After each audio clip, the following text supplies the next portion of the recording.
What's up, everyone? It's Epic Tales, and I'm here again with a live stream. Today, I'm with a dear friend and someone who has helped me along in my writing and reading journey, Ray. He is the founder of Inkbloom, which basically helps writers from the creative writing stage all the way down to the publishing stage.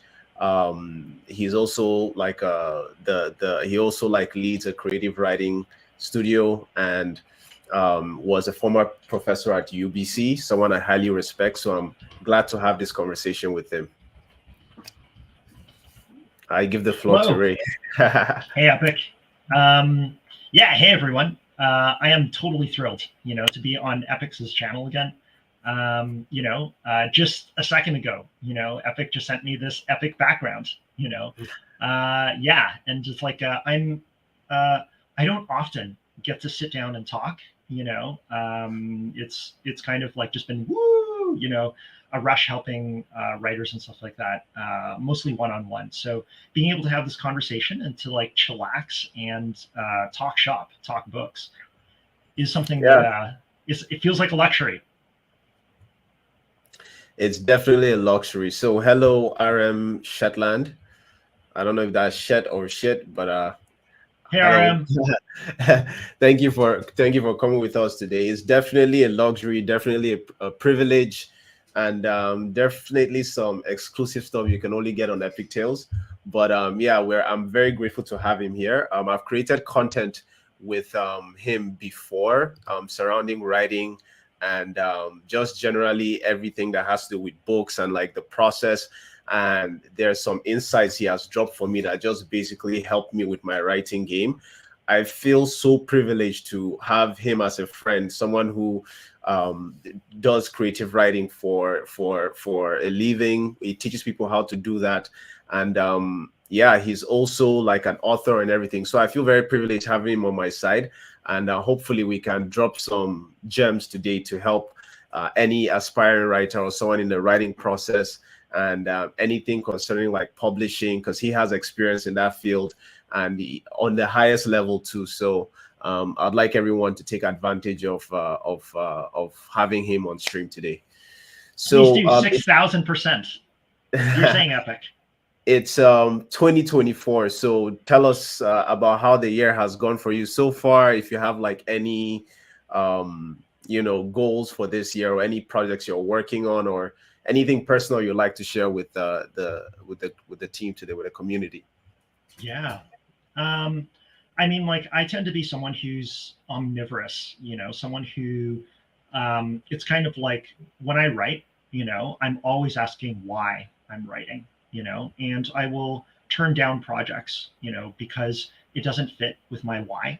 And I think that that's been the biggest guidance, for me. It's kind of like asking these difficult questions of why, and what I end up doing, whether it's writing or something else, it always has to be the most top of mind thing for me. It's like, I know people freak out about things, people freak out about AI, people freak out about nuclear war, people freak out about this, that, and the other thing, and I never write as an escape from those things. What I write about, what I practice, always has to take that thing and turn it into something that is right in front of me. I run straight for the things that freak me out. So whatever is going to be freaking me out, 2024, you can bet that I'm going to be running right towards it. Yeah, that is something that I feel like I can also relate with. Everything that is happening so if like say the war in Ukraine, or like inflation, or whatever is on my mind that is like prevalent in my mind, my brain does something where it just like transfers, it just creates a story out of the way that situation is making me feel, and then using context with the specifics of the situation or the topic that is bothering me. I just like use that as inspiration to basically write my stories and like evolve aspects of the story. Hello, great to have you here, Jenny. But yeah, like I remember one time you told me something. I was having trouble with my writing. I wasn't like writing as consistently as I wanted, and I was like being so hard on myself. And then you told me something that made me think, and I attended one of your writing studios as well. You mentioned it there as well, but it was basically that something that stops writers from basically writing is not necessarily what's on the surface. There's always a deeper underlying meaning, deeper underlying issue that they are not dealing with, that is basically making them procrastinate. And ever since I started looking at it like that, first of all, I stopped being so hard on myself. And the process you outlined in dealing with those issues helped me become more consistent as a writer. And, it helped me be more introspective even when I'm reading books as well. So can you just talk a little bit about that? Maybe that insight could help someone else. Awesome. Yeah, no, it's like I like to take the strongest stance possible. I do believe that there's no such thing as writer's block. And that sounds like a strong thing to believe, because it's like, wait a second, I have writer's block, someone might be saying, this thing is real. Why can't I put my butt in a seat and put pen to paper? I'm staring down this blank page. Why can't I do my 750 words, today, this morning? And the thing that I always want to ask is, okay, so let's dig into this. Let's figure out why you feel like you have this writer's block. And oftentimes that will be an incredibly interesting conversation. I'll say once that, there was once when I was editor of a magazine, and there was someone whom we saw was an amazing writer. They had written a piece from, I think, a year back or something like that. And we sought them down, we tracked them down, and we said, like, okay, we want you to send something to our magazine. And they then spent, the next few months trying to write something. And they found it really hard, to write that piece. I pick up the phone and I say, like, okay, where's that piece? And the writer says, I was trying to reproduce this thing that, I wrote from a year ago, the same kind of vibe. And I was like, wait a second, stop. Where is your head now? What is most top of mind for you right now? And they went and they talked to me for an hour, about the stuff that they actually cared about, like right now, and that unlocked everything, that writer's block, that they were experiencing for months, turns out that there's a deeper reason. And that was because their brain had moved on, their heart had moved on from a year ago, and I think that for me was a lesson. I will keep mentioning this anecdote in every single creative writing class, that I talked about. And by the way, this writer right now is up for Golden Globes, for her film right now. Let me give a shout out, to Celine Song, best director, best film, best screenwriter. For film Past Lives. She wrote an amazing piece, for our magazine. And I will always, mention this anecdote because to me, it gets right to the heart of things, why that is. No, keep going. why we stare down, the barrel of a gun, when we're facing down a blank page. There are always deeper reasons.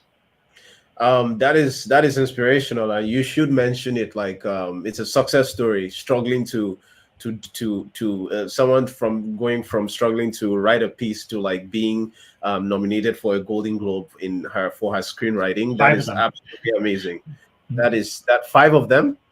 Yep. It's up for 5 Golden Globes. Yep, including best screenwriter, best director, best film. Yep. Wow, just look at that. So like if you're having writer's block, like consider that maybe your mind and your heart has moved on from that, and what is forefront in your mind or your heart to like express is what you should be writing about. Whether you're going to like make it relates to the current story you're writing, or is going to influence the direction of your writing, or if it's something that needs to be done separately, you need to like really look into that and invest in that, because as an artist, that is where inspiration and motivation lies. Let me add something, which is like, oftentimes when writers are feeling like they're at their most personal and they're most isolated, that's where they most deeply can connect with other people who are Mm, also feeling that sense like, I am the only person in the world who's feeling this set of emotions and tensions and all that kind of stuff. That's when you're really getting down to the deep stuff. But sometimes people sacrifice, they run away from those things because they want to write something that is popular, that they think they know is going to connect with other people. And that's where they're most trying to suppress the stuff that was most going to connect with others. Let me just add that footnote. Yes, mm. Epic, you were saying. Nice. So like the last live stream, it was kind of like a hit. It's like one of my biggest live stream. I had like maybe 12 people watching at the same time, and a majority of the live stream were talking about publishing. Mhm. And like I had someone on who was giving her perspective on traditional publishing versus self-publishing, and basically like it was basically a hot topic. Mhm. um and in context to that, like I wanted you to talk a little bit about Inkbloom, and Mhm. like how the idea of that came about. I know a little bit about it, but maybe it would be nice if the audience understood it as well. Mhm. Yeah, so Inkbloom is it's actually a me returning back to my passion from 10 years ago. Hmm. So 10 years ago, like literally 2013, I was teaching in a creative writing program as a professor. I was supervising, Masters of Fine Arts students, MFA students, and one of the things that we were doing was, these programs that people pay a lot of money to get into. It's highly selective, and you end up being with a bunch of people in this utopia, and we were graduating these writers, and they were going out there into the world, with this newly minted shiny piece of paper, you know, and some of them would go on to succeed, in the eyes of themselves and in the eyes of our program and all that kind of stuff, publish books, win awards, all that kind of stuff. And lots of other people would feel as if they were left out in the cold. You know what I mean? The sense of like, okay, well, now I've got this, shiny piece of paper. Now what? I'm no longer a part of a family. Maybe I'm an alum or something like that. And I went and I asked people, okay, what is the biggest thing that writers are staring down right now? And I interviewed people around this. And one of the things that would come up is community. It's hard to find community as a writer. It's hard to find space as a writer. A space to write. Where do I write? Do I write in a cafe? Do I write at home? Do I write elsewhere? And like one of the things that I realized at the time 10 years ago was writers' opportunities. How do writers also get paid? For their writing. At the time, there was this like also a brand new platform called Wattpad. This is 10 years ago, and people were saying like Wattpad was a shiny new thing. Since then, it's like Wattpad is still around. But basically, I was trying to build something that was trying to solve similar problems back then. Now I'm returning to those questions again, and Inkbloom is my 10-year gestation of that original project. It's like I've done a lot of things since, trying to build things that are helpful for writers, continuing to teach and that kind of thing. Inkbloom is my latest thinking around that. So if you're interested in talking, about yourself as a writer, the challenges that you're facing, that kind of thing, then that would help me, learn from you writers as to what it is that Inkbloom can be. Hmm. Wow. Yeah, like I was also interviewed as well, and it was such a good process to learn the direction that like Inkbloom was trying to is trying to go in, and just that level of care and everything. Because from what I know about you, you've spent like your whole life trying to help writers, whether it's on the creative writing aspect, whether it's execution, whether it's just trying to understand where they are coming from, you know, and you just shared the anecdote about writer's block and a possible solution. You're always like trying to help writers get to the next level, or break through Mhm. into the public eye and everything. Um, like why? What is your why for doing that? Hmm. My why, thank you, for helping writers is I have this absurd notion about championing my friends and the people whom I care about. You Mm, know, okay, I will go back to my undergrad. You know, at University of Toronto, and I remember walking down the streets of Toronto, and Toronto U of T, University of Toronto, is really, really good at bragging about itself, you know, bragging about all its alums. Oh, Margaret Atwood came from here. Michael Ondaatje came from here. Rohinton Mystery came from here. Here's a big banner, you know, like to line the streets with their face and their name. And then after their name is comma author. You know what I mean? Imagine me as an undergrad. You know, it's like I'm in my late teens or something like that, and I'm walking down the street, and everything is trumpeting. You know, imagine these angels lining the streets, like trumpeting the names of these famous writers, right? And the thing that it screams in these black and white photos on these banners of people's faces is the last great generation of writers came from here, you know, like finger on the table, kind of like here, here, they came from here, you know. And I was like, okay, then that must mean that the next generation of writers is coming from here. I just need to go find them, you know. And that tapped into a really deep part of myself. It was the deep part of myself that when I was in grade school, when I was in the second grade, first grade, you know, and I saw a bunch of nerdy people around me. And back then, nerd was not a badge of honor. You know, a nerd was not a thing to be proud of being. Um, like you were a social outcast, and I knew that there were many of us social outcasts, right? And what I realized was there are so many amazing talented people around me, you know, even in grade 2, that if we banded together and we built a snow fort, you know, to protect us against the world, and we were lobbing snowballs from that snow fort, we could take on everyone else, you know. And that was what I wanted to do. I wanted to build that snow fort. So when I was an undergrad, and I had the sense that it's like the next generation of writers is just around the corner.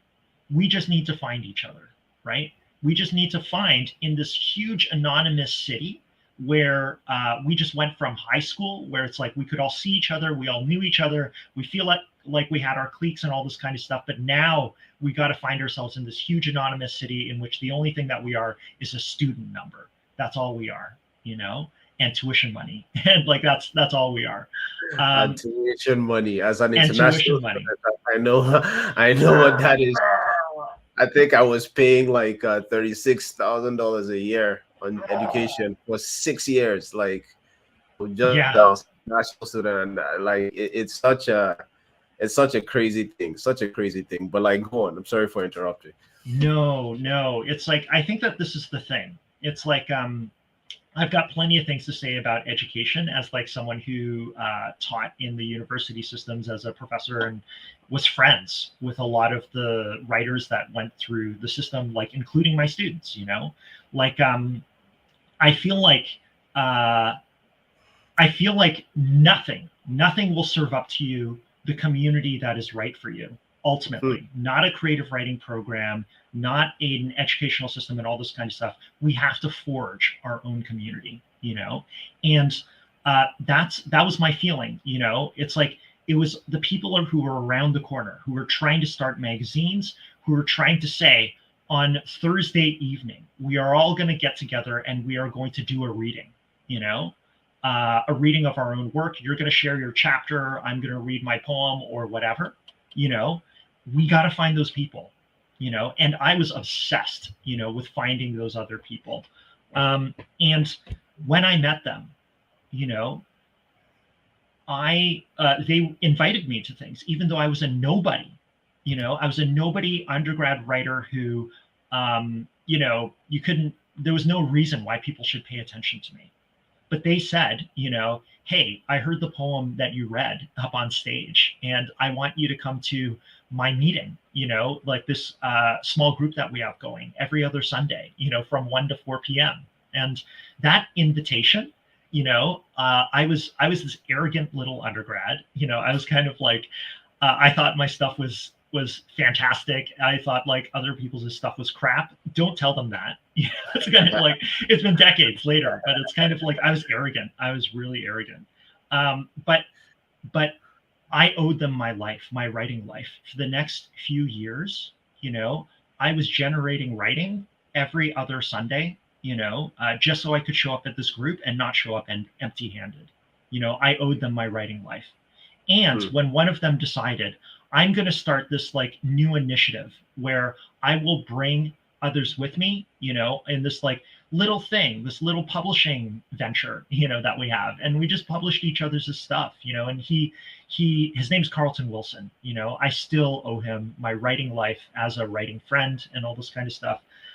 He brought a lot of us with him, in this little tiny publishing venture that grew, eventually it was, absorbed into this larger publisher, and a lot of us started to publish books, win awards and all this kind of stuff. But we were all champions of each other. I will never, ever forget that. You, Epic, are a champion of other writers. Let's go. When I see you, bringing together like people who are part of our audience right now, this is the new age of us being able to bring together community in ways that when I was like cutting my teeth as a writer, we never had, but that spirit of championing other people, I think, will never end. That's why I help writers. That is so deep, and I can also empathize with that. The reason I started Epic Tales initially was to create a community that would like the kind of stuff I like, and when I release my own book, then I'll be able to have like an audience that already like waiting for me there. Like that was my marketing strategy. But like throughout the process of doing Epic Tales, I've made so many friends in the indie author community. I have so many friends that are writing books themselves. And then my passion, I'm still writing, and that is still like at the core of everything. But then my passion started expanding into helping people tell their own stories. And that's why I do like motion comics, and I try to, have like a new kind of like a new age type of marketing, content marketing for writers, because it's not necessarily about marketing the book, but it's about creating content that can market the book. And since then, I've gotten like so mixed responses, some very positive, some very negative, because sometimes I spend like 2 weeks working on a video, and when I release it, I get like 57 views. But then I've also like released a motion comic video that got 26,000 and counting right now on Twitter, 26,000 views. So I can see that, okay, there's an audience for this, and I'm trying to put everything together in a way where, writers, like, first of all, a way of like selling your story is first engaging, and people like it leads people to take action to buy the book and basically create an audience because they have a clearer idea of what your book is about and what makes it different. So that is something myself I can empathize with, and it's the reason I love working with you. So you have experience in academia as a student, as a creative writing professor, and as someone that teaches in a writing studio. Now, to give context to the question, I think it's Will White, one of the most successful self-published authors right now in fantasy. he said if you're trying to write a book, the worst thing you can do is is join academia in and learn and learn from an like in an academia setting. Now, Mm. like I'm probably paraphrasing, and it might not have been him that said that, but I'm pretty sure it was him. But I don't want to quote it. I don't want to misquote anyone. Well, my question basically is, how do you think academia affects like the creative writing engines or the creative writing source that comes from people? Like, how do you think that affects their writing? Is it a positive thing? Is it a negative thing? Is it somewhere in the middle? Like, what are your thoughts on that? That is such an awesome question. It's a really rich question, and like I think that some of the common objections to creative writing and academia have to do with like, oh, if you go into a creative writing program, people like professors are going to turn you into clones of themselves. You know, there's this schlock that comes out of creative writing programs, and you end up just producing this rubber stamp template, cookie cutter type writing. You know, that's a common objection, and it's one that I think is overly simplistic. You know, like I think that one of the things that is true is professors can absolutely create clones of themselves. You know, and we can think about why, you know, they're incentivized to do that. You know, because if you create clones of yourself, then when you head out into the when your clones head out into the creative writing world, they will trumpet your praises, you know, because they are invested, you know, in the thing that you share.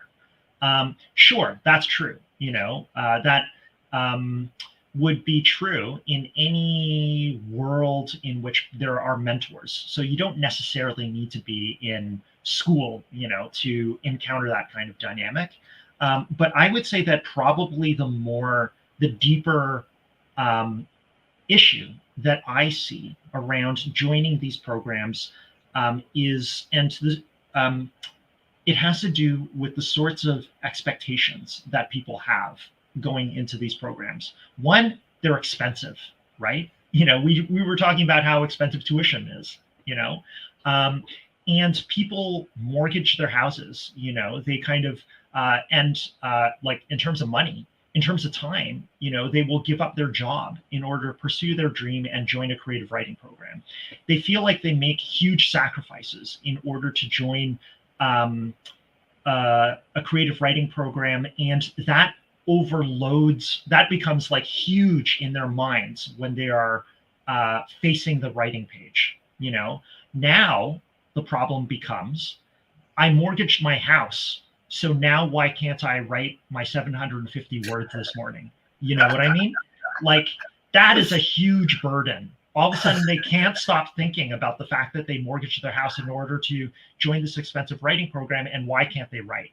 You know, or something like, you know, it's like there is this moment when I have 12 months or 2 years or something like that of protected time in order to focus on my work, and wow, like my 12 months is ticking away, you know, and I can feel the grains in the hourglass falling, you know. So why can't I pump out my 750 words this morning? Because I can feel time slipping away. The pressure is immense, you know, but a lot of it is psychological, you know. It amps up the question of why can't I write? You know, so even if I were to say something like, okay, let's say you want a grant, you know, from a you want a writing grant from the government in order to devote yourself to a year's worth of your work. You know, so this is the opposite. You're not paying, you're being paid, you know, to be able to churn out work. Now you face the page, and you're thinking to yourself like, oh my gosh, I'm given this sheltered moment, you know, this beautiful protected moment to be able to devote to my work. And I know that I beat out other people in order to do it, like other people who might be my friends, didn't get this opportunity to pay attention to their work. Now they have to go work their jobs or whatever just so they can devote time to the page. Now, why can't I write, given the fact that I won this beautiful prize?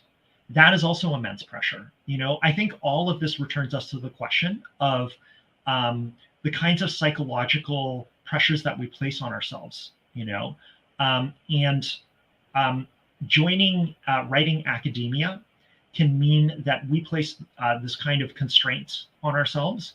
Winning grants can make us place constraints upon ourselves too. All of this means that we are cut off from the real reasons why we write. There are these additional pressures that we place upon ourselves. And joining academia does not help us slough off, get rid of those questions that are always going to clamp down on us and keep us from writing or asking the questions. Yeah, the hard questions. So is there a reason for people to join academia if they were interested in writing a novel? Because the way you've stated it so far, it's it seems to add this extra pressure to I don't know, be the next Frank Herbert or the next George R.R. Martin, or and you've highlighted a common problem with people that have gone through that process and have that extra mounted pressure. So is there any merit to from your perspective and your experience, both as a professor, a student, and a creative writing teacher, is there any merit to joining those type of classes? There can be, and I think that sometimes it can be the luck of the draw. If you encounter a professor who says, "I will be your champion. I will be your champion, and I read widely, beyond my own style or beyond my own kind of writing, because if I don't, I will inevitably create a clone," and I think it is incumbent on creative writing teachers and mentors to read beyond their own styles and to know, to be able to traffic direct a writer where it is that will best help their writing, beyond what will be self-serving for themselves. I pride myself on reading beyond my own style so then I can say, you know what? We might not be the best fit for each other. There's this other community that I know of that you should absolutely turn to. That kind of traffic direction is an incredibly important function, for a professor, for a mentor. And you will be, you have struck gold if you have encountered authority figures like that, but oftentimes, there's no incentive for us to read beyond our own styles, to just reproduce the same thing. So you can absolutely luck out and encounter professors who will traffic direct you to publishers. I think that professors should say, your work, I think, you should check out this list of publishers, or let's work together in order for you to be able to achieve your goals. You want to publish? Come, let's work together on a list of 6 publishers, and we will systematically tackle them. Here's another thing. Writers oftentimes, and this is not limited to creative writing programs, have a very strong sense of the ladder that they think they should climb and that they have to climb in order to become writers. For example, I want to eventually publish a book, and I maybe read somewhere, or maybe I just came up with this, or I was speaking to someone, that I should publish in a magazine first. Because if I publish in a magazine first, that's a check mark, in my direction, that will then allow me to then bring this list of check marks to a publisher, and the publisher will take me more seriously. That's a common assumption. Or I need to join a creative writing program in order to get a check mark, of I went to a creative writing program. Then I will bring those check marks, or bring that check mark into my bio, which I will send alongside my story to a magazine. And then I will get that check mark of publishing with a magazine, which then leads to the check mark of publishing with a publisher. So people have these ideas as to what the ladder is supposed to look like, what the treadmill is supposed to look like. And I just need to pay my dues. I hate this saying, pay my dues. I need to do this ladder in order to do it. And it's wrong. It really is wrong. People waste years of their lives doing this. And they see a creative writing program as part of that, like a part of this ladder. Once a writer that I was working with, I said, she said to me, yeah, the reason why I want to publish with a magazine, why I think my next milestone is a magazine, it's because I ultimately want to publish a book. And I said, are you sure that assumption is right? And she said, actually, I don't know. And I said, you know what? We are going to approach publishers right now. We are going to approach them right now. Come up with a list of publishers. We are going to go approach them. And lo and behold, we got her book published. She did not need to climb those rungs of the ladder. She skipped years of what she thought she had to do just because I said, wait a second, are you sure? Are you sure that that is the case? So that's what I would say. I would say you do need people who will ask you questions of wait, why do you think that you need to do that? And to tell you, actually, you know what? That's not true. And people who have gone through a process can tell you where your illusions are there, if you have an illusion about something. So it's I love how you have such a balanced approach with this. And by the way, this is why this is what he basically does. He helps you get from one place to where you need to be as a writer, where you want to be. So yeah, it's something he has also helped me with. He's also helped me with editing and helped me publish my first short story. Yeah, I haven't really talked a lot about that because right now I just want to disappear. But he basically helps writers get where they need to be because he has worked on the highest level in that field, and he can help you skip a lot of steps. Now, yeah. So currently, the way things have been going with publishing, there's still a big market for traditional publishing. There's still a market for self-publishing, but then coming into the whole game right now is digital publishing, right? In context to that, and with the rise of digital platforms and basically even what we are doing right now, we're on YouTube live streaming, talking about everything books, everything writing, everything publishing. How do you see the landscape of publishing evolving into this current age of social media, AI, and everything in general? Mm-hmm.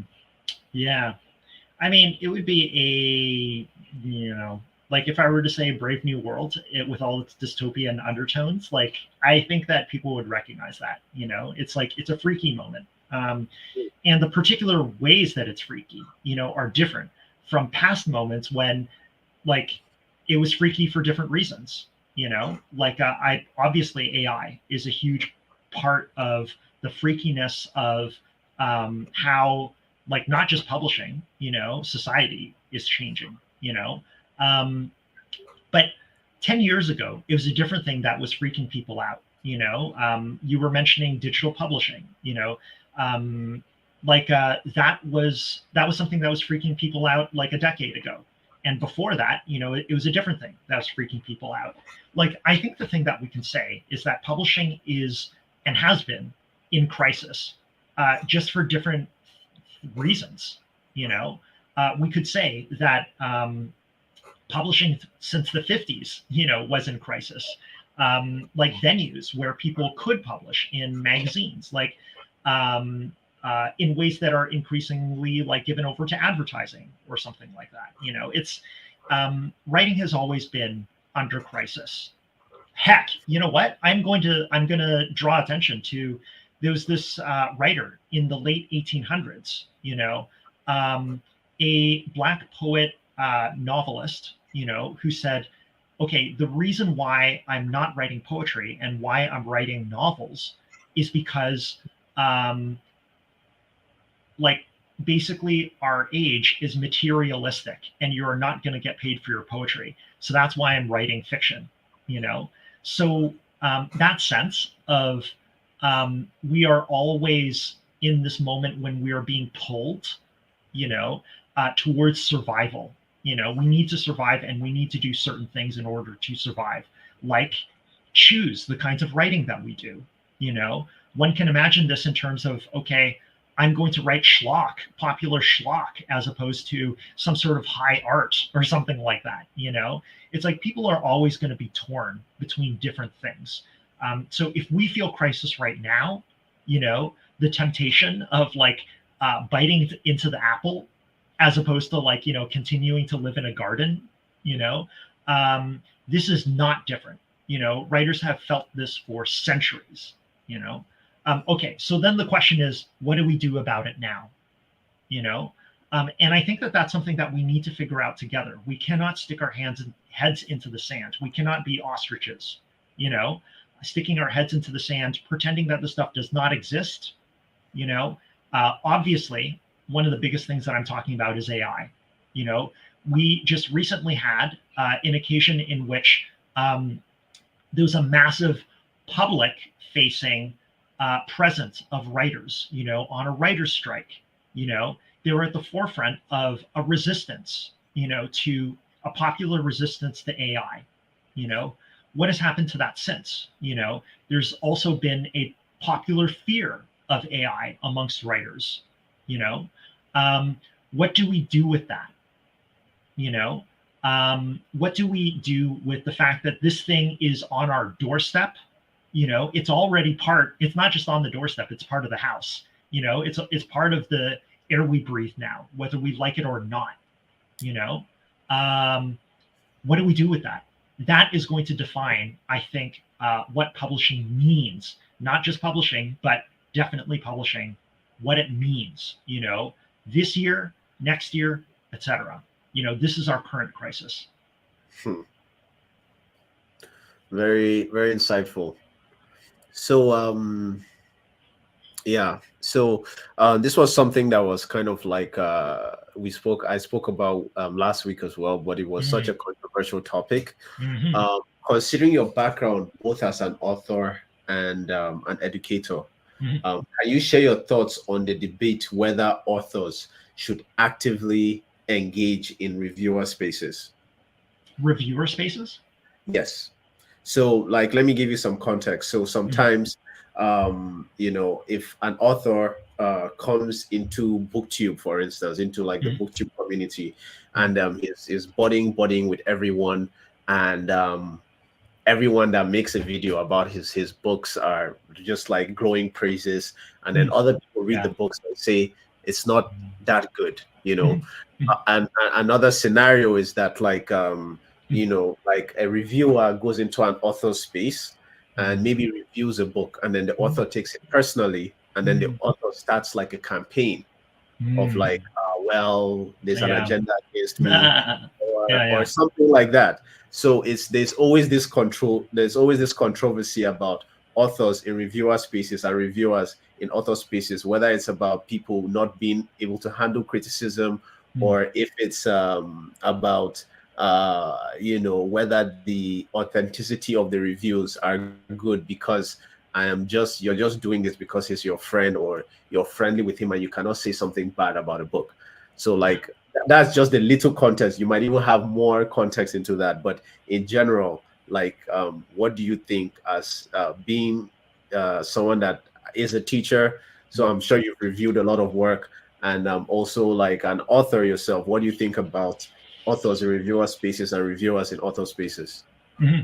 I think that's a great question. I think that, okay, so when I was cutting my teeth as an author, I think this was around when I was publishing my first book and learning about the reviewing scene. So one of the things about the Canadian poetry scene once upon a time was that there was this guy who had an outsized presence, like public profile as a critic. And he was known as someone who would take a shit, pardon me, this is free speech here. Awesome. Okay. He was known as someone who would take a shit on like others' work. And he built a reputation on that. And you can bet that he became a bit famous, notorious for that kind of thing. Behind the scenes, and this is something that readers wouldn't necessarily know, but if you were part of the community, you would know it. Part of it was he was manufacturing controversy. He would put together in these venues people who were for and against, like, let's say someone's writing. So he would He'll pander to both sides. Sure, or he would set up what would then, like, we would be familiar with it as pundits on news. He was like an early forerunner, to the kind of thing that we might see on Fox News or something, where you get like someone who's a Democrat and someone who's a Republican arguing on TV. It makes for good TV. Metaphorically speaking, it makes for good, what seems like an exciting lit scene when you have that kind of manufactured controversy, right? So I can see from a public perspective that having a lot of activity on the reviewing scene just like can get a lot of eyeballs, and it's like you might see this in wrestling, or you might see this in MMA. If you have people who have beefs with each other, or like artists, musicians who have beefs with each other, that can be very exciting from the point of view of onlookers. It can draw crowds. Now, in terms of reviewing, I think that as an author myself, if we're really talking about the value of reviewing for authors themselves, I've had people who have written reviews who they are very praiseworthy of my work, and they're very perceptive. They tell me things that I don't realize about my writing, and that is just like, I feel grateful, absolutely grateful. Then there are people who praise my work, but they don't necessarily say anything new. It's just it's just basically positive review. It feels like I got a pat on the back or something. And then there are people who write negative reviews, but they're extremely insightful into my work. Maybe I remember there was this one reviewer who they said they lumped me together with other writers whom I looked up to, and then they said like, oh yeah, and all that stuff sucks, and I realized that,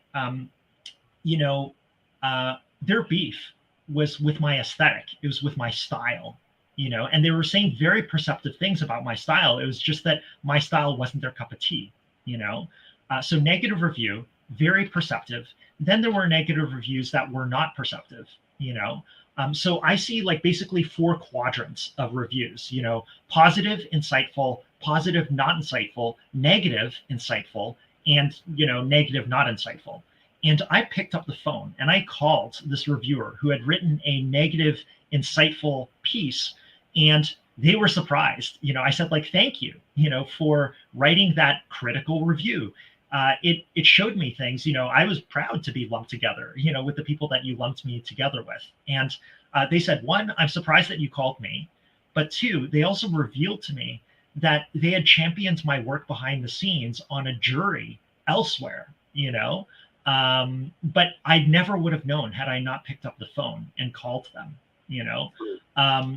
but like, this is one of those things where it's kind of like someone who was critical of my work was more valuable to me, like even at the level of just a very insightful review, an insightful but critical review. So I think that for people who take, like, let's say, a negative criticism personally, and maybe they take positive but fluffy reviews, ones that aren't insightful, to heart, like, try thinking about it in terms of like, okay, it's not just whether or not it's positive or negative, but also whether or not it's insightful or not, because you could find that negative insightful reviews have plenty to teach you. It's like, if you pick up the phone, you could even call them and you could find out things. Like, ultimately, I think that reviewers and authors need each other, especially in the indie community and in the self-publishing, like, market. Mhm. I wish everyone had your attitude about like taking criticism and also understanding the need for like insightful reviews, whether they are positive or they are negative, as long as it is insightful. I feel Mhm. like if because it's like it's very maybe it's not easy because emotions are involved, but um having being able to identify if a review is constructive and insightful, if you can take something out of it, like somehow not necessarily separate your emotion, because I'm not like a fan of like putting that aside, but in spite of how the review makes you feel, positive or negative, value the insight or like something you can take away to improve you as a writer or improve you in another aspect. you know I feel like that is a skill that writers and reviewers need to develop. And yeah, like I feel like I've definitely gotten the brunt of a review in each of the quadrants you mentioned.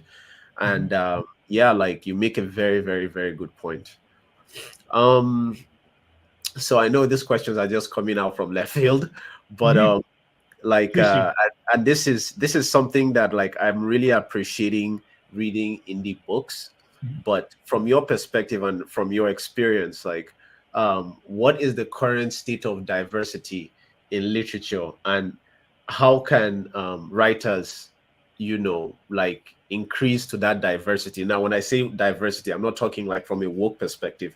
I'm just Mhm. talking about like diversity from a from a perspective of like you pick a book and then you can read something and hear an idea that you've never heard of before, or or an idea you've heard before but from an original perspective, or Mhm. like from a unique perspective. Like, Mhm. what do you think about the diversity in literature You currently? know, yeah. I mean, like, okay, so I think that there are always like different directions that we can take this. Like, um, experimental writers, like that can be a way that, and like, uh, there will always be people who are doing weird stuff that is meant to kind of change our perspectives or add something to um, our ways of approaching things, you know. But it's never safe, It's kind of like, okay, I'll speak for myself. I do weird stuff, weird stuff that sometimes doesn't even look like literature anymore, you know. But this goes to my entire thing of why, you know, why am I doing what I'm doing? Why am I writing? Why I'm right? What I'm writing, and every single point of difference that a writer can have is a double-edged sword. Okay, let me go back to my friend Celine Song, whom I mentioned before. The piece that she wrote for the magazine that I was editing. Um, this is what she said when I picked up the phone. I said, like, okay, what's top of mind for you? And she was in the Columbia Playwrights program at the time, creative writing, writing plays. And she was there with a group of other writers of color, playwrights of color. And um, they she wrote these plays that were not explicitly about identity, you know, and her classmates were saying, they were writing ones in which identity was forefront, like in the what the piece was about, and they were saying, Celine, why do you write white plays, you know? And she's like, I don't write white plays. I just don't make it what the story is about, Like, I don't make their identities like what the story is about. Like, what should I do? Should I write about Korean grocery store owners or something, or what? It's like, do you expect me to write that? Is that what would be legible to you? And so she was amped up about this. She's like, why are people doing this? Why are people like criticizing me along these lines? Like, basically, they wanted her to write the kind of stuff that they were writing, and she was chafing against that. And I was like, okay, why don't you write about this for your article? You know, you could even call it "Why I Write White Plays," you know, as a, like a half joke, right? You know, and she ended up writing that piece, which was basically a critique of how she was experiencing pressure from her peers to reproduce a kind of sameness, you know. Um, and that to me was the most important thing that she could have written at the time, you know, the thing that was most top of mind, which is feeling one's own constraints, you know, being expected to write something because of how she looked or because of her history, like her migration, her family's migration history or something like that, you know. So I think that difference will always be a double-edged sword, you know. It's like she was trying to forge her own path. That did not mean leaving behind all the things that she is, and she is many, many, many, many things, you know. So are all of us, you know, and they're not reducible to the things that are the most obvious about us, you know.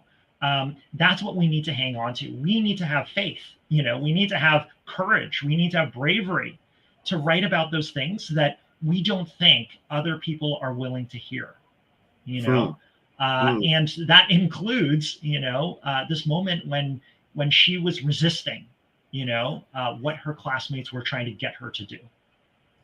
You know, like this reminds me to the very, very first conversation I had with you and Andrew from Andrew's Wizardly Reads, where we're talking about like grimdark, and we're talking about like creating like an absurdist world, and basically how stuff like that allows you to you know, write about like the controversial topics, and that was just like a throwback to that. And yeah, like I feel like it's what you said there is very important, because as someone that grew up reading fantasy and then writing fantasy, and you know, like I'm not, fantasy is generally a Caucasian, like it's a Caucasian genre talking about kings and knights, and then in coming from Nigeria, I have like a different understanding of royal structures and like how like you know, and yeah, like it's like the first perception of someone who sees me is like a black person. I tell them I'm a writer,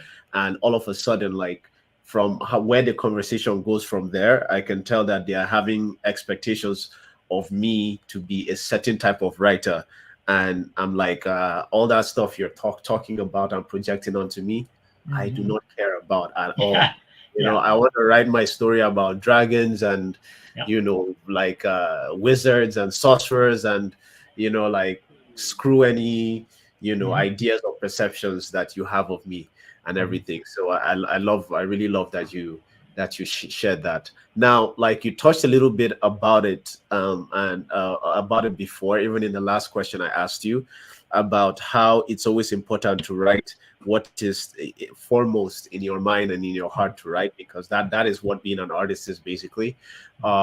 Like, how do you encourage your students to find their unique voice in a sea of diverse narratives? Mm-hmm. How do I find a voice in diverse narratives? How do you encourage your students to do that? Encourage. Okay. Um, I think it always begins with a conversation. I have to talk to them about it, and I need to figure out what their blockers might be, you know, for finding their voice. You know, um, yeah, just like being able to talk to someone who can ask questions, I think is a great place to begin. You know, because I think that all of us carry baggage. You know, it's kind of like being in a therapist relationship. You know, I'm not a licensed therapist or anything like that. You know, I'm a writing teacher, but all of us, I think, can benefit from something like therapy. You know, because are completely none of us are completely transparent to ourselves. Never, ever. You know, not me, not anyone else. So I think that finding one's voice always begins with the question of why, you know, why one writes, what one writes, and digging into every single blockage, you know, around that. And it's like massaging a knot in a muscle, releasing those blockages, you know. Um, yeah, it's like acupuncture. You got to like laser target, you know, those things and release them, you know. That's how one finds one's voice, you know, and lets go of ideas as to what those voices should be, because those are a huge part of the blockers. So like I do have to jet soon. Sorry about that, but but yeah, I want to hear your thought. Okay. Well, I was gonna ask you another question, but if you have to leave soon, maybe we should be rounding up.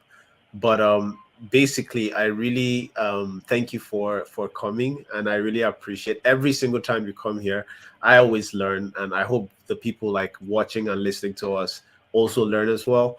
And I just love having these conversations with you, and you always bring in value and perspective on the deeper aspects of like writing and literature in general.